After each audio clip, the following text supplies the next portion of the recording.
My name is Annette Grainer, and I'm from the Huff area near Mandan, Bismarck area, from Grainer Arts and Gardens.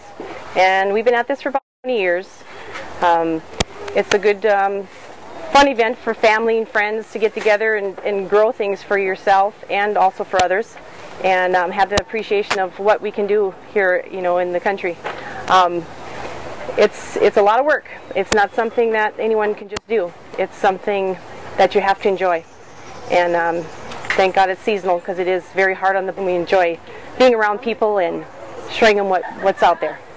You know, now we started out as just kind of a family, selling our extra off of the garden, canning our own, and then we started doing it for markets, and we started finding it, you know, more profitable. So decided this was one way I could stay at home and raise my kids, and they were part of that when they were young.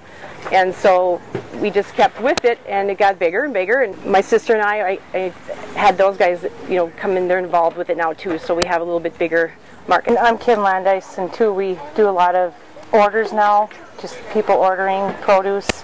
It just expands every year. They want stuff straight from the garden, so it has gotten a lot busier, and people can't grow their own gardens anymore. So. And with the health conditions, there's more and more cancers and other health issues. People are being more aware of what we're growing that is fresh and it is not sprayed, and it's just a healthier option for people. And it's about as fresh as you can get it, because most of it is picked the day before, some even the morning of. So we just try and bring the best to whatever we can do for people.